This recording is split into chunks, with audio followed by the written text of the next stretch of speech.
questa sedia, ad esempio questa nello specifico, non permette ad esempio per i mancini non va bene. E poi ha una ribaltina, vedete qui, rispetto a quella tradizionale, questa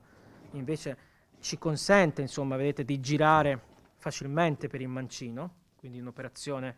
veramente di pochi secondi, insomma,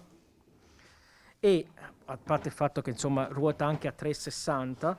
e questa sedia permette anche l'attività di incastro, cioè immaginiamo uno di fronte all'altro, si riesce a creare subito un microbanco e la distanza è effettivamente, diciamo, di 1 metro. L'Istituto Comprensivo di Vo, il paese simbolo della pandemia in Italia, fu tra i primi a ricevere i banchi con le rotelle, 30 sedie innovative che oggi però hanno dovuto reinventarsi un utilizzo visto che la gran parte degli studenti le definiscono scomode e poco agevoli, soprattutto se si è mancini o se si devono utilizzare quaderni grandi o attrezzature particolari. Sono molte le scuole che hanno già accatastato i banchi dell'era Covid in soffitta, sancendo il flop dell'iniziativa voluta dal ministro Azzolina. La Regione Veneto nelle scorse ore ha dato il via libera ad un'ispezione sull'utilizzo ed eventuali danni pastorali da banchi a rotelle. Il monitoraggio che sta facendo la Regione Veneto, partito proprio questa mattina tramite l'assessore Elena Donazzan, ci aiuterà anche a capire quanti sono che hanno queste difficoltà e quindi si interverrà.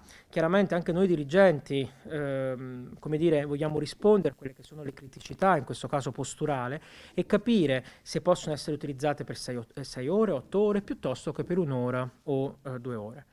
Nel frattempo a Lozzo Testino, sede di uno dei plessi scolastici dell'Istituto Comprensivo di Vo, si cerca di trovare una soluzione per evitare che le sedute innovative costate tra i 150 e i 280 euro vengano completamente abbandonate. Noi le abbiamo in dotazione da quest'anno e le teniamo per microattività di laboratorio,